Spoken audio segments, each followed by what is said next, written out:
The Meet Me for Coffee podcast is on site this week at the Journal of Commerce Inland Distribution Conference 2025 here in one of my favorite cities, Chicago.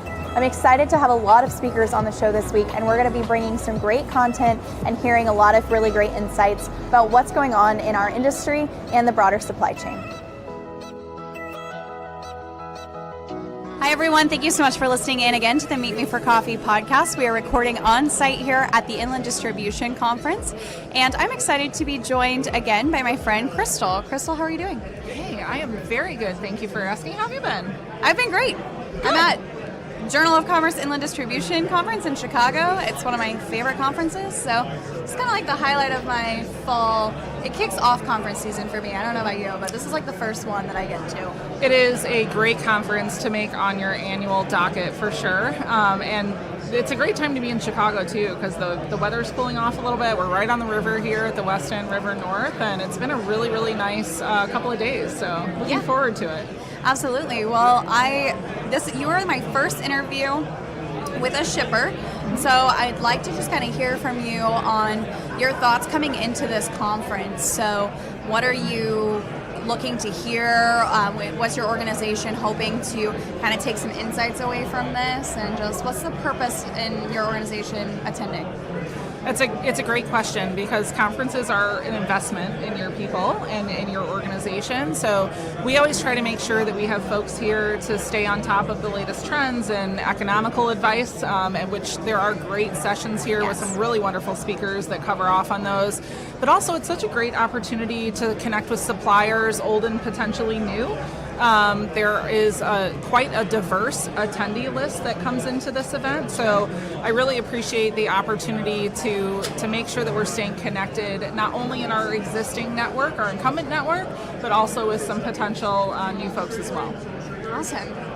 Well, I'm curious, we are heading into Q4, so somehow 2025 is like almost gone, which is crazy. Yeah. Starting to shift into that like holiday prep mode, and I'm just like, I'm not ready. Where did the time go?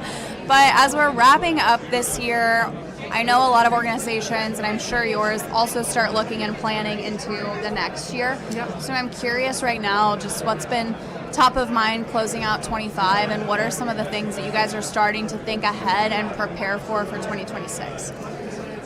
It's a great question of preparation, which I think is very challenging for many shippers right now, because the norms are disrupted. Sure. And so the sooner that we can get our arms around what will be the move forward plan, I think everyone will feel a lot more comfortable. But as of right now, it's tapping into our insights, tapping into our industry resources to understand what is on the horizon, tapping into our suppliers who have closer touch points in some scenarios to those economic trends, and really leveraging those partnerships that have been built over decades at this point, really delivers typically a ton of value in these types of situations, and it allows us to at least have a plannable cost to an extent, right? I don't think that anybody should be planning to the dime right now in terms of their spend. Definitely make sure that there are partners with your finance teams to build in contingencies where you need to, especially where there's higher areas of risk. But making that plan, sticking to it, understanding where those areas of risk are and how dynamic they can be, meaning like how much they can swing, right, is going to be a really critical factor going into 2026 so that we can stay on budget and continue to offer top-tier service to clientele. Is part of planning for you guys trying to say, like, okay, here's what we hope and predict is going to happen, but here's like a worst case scenario and even like a best case scenario, and then kind of trying to at least have some sort of a, backup mitigation strategy in place for those scenarios should they come to fruition? Yeah, I mean, you hit the nail on the head, Samantha. I think any good planning process will understand what the variables can be and how impactful they can be to that planning process. And you don't necessarily need to build the worst case scenario into the budget to be successful. Sure. But as long as stakeholders understand what the risks are and how they could be impactful to the business, that's really the goal. And our jobs as logistics professionals is to make sure that our stakeholders understand our world and our industry. So, yeah, the last somebody said it today in one of our sessions. They said like the last 6 years has been far from normal for the freight market in one way or another. I've had you on the podcast before. It might have been a year or two ago. No, I'm not sure at this point. It's been a while. And we had talked about like the disruptions caused by the pandemic across your supply chain and things of that nature. Are the disruptions that we're seeing now by like policy change or tariff uncertainty, are these like, is it a different type of impactful than the uncertainty that we saw around the pandemic? Like what feels different or what feels the same? Ooh, that's a really good question. I guess I would say that it's very comparable, but in different facets, right? Yeah. We were dealing with uncertainty in people during the pandemic. Sure, that's we are now dealing with uncertainty in policy in the current moment, and I don't know that one is better or worse than the other, or how to, I guess, acutely define the difference between those two scenarios. The overarching message, though, is that there is a lot of uncertainty. And so I think the benefit of going through that Black Swan event is that we've all dealt with an extreme level of uncertainty in this industry, and that helps us better plan, understand where our watch-outs are, protect our blind sides in terms of freight and logistics, and make sure that we can take those learnings from that disruption and apply them in as many areas as possible to this one. I feel like this go around, it takes a lot more to shock us, right? We're like, we've seen a lot already in the last, 5 or 6 years, so we're just used to being a little bit more flexible and adaptable, for sure. I could see that. So Ingredion is in the food ingredient space. So I do want to ask, are there specifically any impacts? Have tariffs been a big impact? Or I've heard that a lot of food goods fall under more or less protected categories with this. Can you talk to me a little bit about that? Yeah, absolutely. Most everything in U.S., Canada, Mexico is protected through USMCA. So that being up in the air certainly delivers some uncertainty as well in the business. But every shipper is affected by this, right? Whether you're affected in your manufacturing process, whether you're affected in certain areas of business that you're importing or exporting product. We're a global shipper. We're in every single continent and most countries in the world. So everyone, I think, is experiencing this to some degree or another. And a lot of it will be based on consumer demand, right? So if there are changes in demand due to pricing, we have to make sure that we're checking and adjusting to those in terms of our service offering and our product offering to our customers. Sure. And correct me if I'm wrong, but I think you're pretty involved in some of the bulk logistics space. We are, yeah. Okay. We do a lot of bulk shipping. I'm not super versed in that space. It's not my main forte, if you will. So just curious, have you guys observed anything shifting, changing in the bulk space in the last couple years? Is there anything worth noting when it comes to our bulk transportation in the U.S.? It's a good question.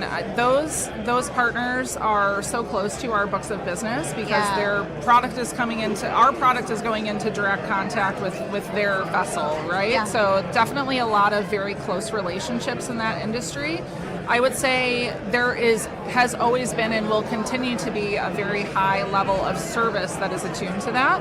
However, what I think we've tried to do is limit some risks. So in certain areas where, bulk carload makes sense, leverage that more so that you can move more at a more cost advantageous, and then you're kind of taking that people aspect out of it to a certain extent where it's not as, driver reliant. But I would say that industry in general is very stable. And most of the efficiencies that are being exhibited today have been gained over years. There wasn't necessarily a major shift in it. Yeah, I feel like there's a lot of job security and retention in that sector. It's just such one of those more niche markets where absolutely drivers are more specialized and I think find good homes in that space. It seems like there's a lot of businesses that have been around for a very long time, and I'm sure you can attest to that, the length of some of your relationships in that space as well. Yeah, we like to talk to our stakeholders about how unique this pool of drivers is. These guys are engineers of their trucks, right? And all drivers are absolutely critical in this industry. these guys have more risk associated with their roles, and we manage those suppliers accordingly, because we have to make sure that our top deliverable to our customers is quality. And so we have very close partnerships with those guys to make sure that everything's going well. I've heard that conditions across rail have improved a lot over the last couple of years. So has that also been part of the factoring in you guys being able to choose to kind of diversify into those bulk carloads? Is just rails are kind of back at what seems to be kind of a peak efficiency? Are you guys pretty much experiencing that across your supply chains? Yeah, we're seeing that for the most part, and we've established more visibility tools and tracking tools to stay on top of our carload business. Yeah. And so I think when you think about that, it being kind of multifaceted in the fact that the industry overall has improved because there's not as much congestion tied to what we were seeing during that Black Swan event, to currently being much more fluid within the network, we're seeing benefits associated with that as well. When it comes to visibility on the rail, who have you seen kind of driving that progress? Is it like third-party technology providers? Is it the rail themselves investing in technology? Is it the shippers having to find their technology? How have you guys managed that? Most of it for the processes that we've established has been primarily how are we consuming the data that we currently had access to, but maybe we weren't fully leveraging it. And I think that's a huge part of continuous improvement for logistics and distribution organizations. There is always a wealth of information available, and sometimes it just comes down to, are you fully receiving and are you fully leveraging that information to gain the insights that you want to apply to your business? And we had some opportunities within our network to do that better. Has that looked like any type of like automation or AI exploration yet for you guys, or is that something that's kind of on the horizon? What's the feel for you guys with AI tools and all the stuff that's out there these days? Yeah, it's a great question. I think one of the most interesting areas of AI to me is agentic AI, understanding how we can assign specific tasks to eliminate the failure factor that can be associated with, oh my gosh, it was so busy, I was covering for someone.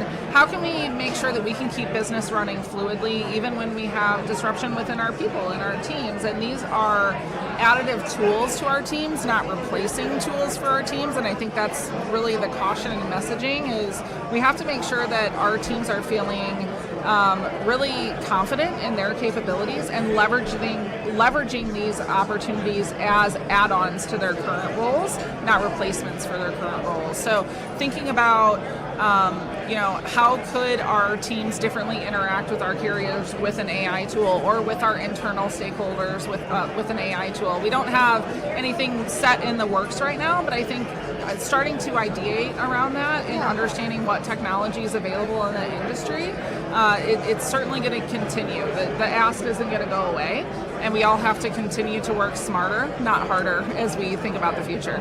Yeah, absolutely. Well, as we close out the year, move into a new year, I'm sure that you have some friends in the shipper space and you guys kind of talk, but what would you think is, like, if you had to pin down like maybe a theme for the next 6 months, what do you guys think your kind of focus would be, or what would your maybe advice even be for the next 6 months? The first thing that comes to mind off the cuff, with no preparation, Samantha, is disruption is the new norm. Like, we got to figure out how to embrace it, how to be agile, how to be responsive, because it's not going away. I think with the additional dynamics that continue to be introduced to not just our global economies, but our industry specifically, we have to continue staying on pace with it. Yeah, I mean, I hear about all these headlines, and there's a lot of geopolitical things happening. There's a lot of big, investments in infrastructure being announced across a lot of different countries, and trade partnerships are expanding. And I'm just like, I don't think that anything is going to have any level of set in stone feel to it for quite some time. Yeah. I think that this is the future now. Like, technology especially, like AI is really come on the scene strong, and something we've brought up is that gives people the ability to consume more information in more real time and make faster, more flexible decisions. We're feeling more confident in our ability to do that, and so I think that, as always, I'm excited to see our supply chain professionals and logistics professionals be the ones that adapt and adjust really quickly and take on the challenges that are going to be probably constantly thrown at us at this point. Oh yeah, and exactly that point. Like we have to adapt. We have to continue adapting, or we'll fall behind, and that's nobody's goal in life. We need to be on the curve. It's great when we are ahead of the curve, but let's make sure we're at least staying on the curve. Yeah. Awesome. Well, for anyone who would want to consider attending Inland Distribution Conference next year, if they weren't able to make it this year, what would you say like some of your favorite reasons for attending are, or why they should join us next year? The connectivity and camaraderie. It's great to be in the room with so many professionals that are seeing the same things that we are. These are always great opportunities to take a step back and think about things from a broader picture. I think it's very easy for us. We're in a transactional landscape the majority of the time, so being able to take a step back and connect with other industry peers in a more informal way is such an amazing opportunity to just broaden your perspective. And so there are so many great topics that are presented here at this conference specifically, and the leadership team, Eric, Ari, Bill, do such a great job of putting everything together. Yes. Just highly recommend. Awesome. Well, thank you so much for taking the time to join me on the podcast. I enjoyed it as always. Likewise. Thanks for having me. It's good to see you. Absolutely. And thank you everyone for meeting us for coffee. Thank you so much for listening to this episode of the Meet Me for Coffee podcast. We're recording on-site at the Journal of Commerce Inland Distribution Conference this week. If you like this episode, be sure to check out our channels where we'll have multiple others published here this week with content from the show. And in just a couple of weeks, we'll be back to our regularly scheduled programming, discussing where freight markets and economics meet. I hope you guys can meet us for coffee.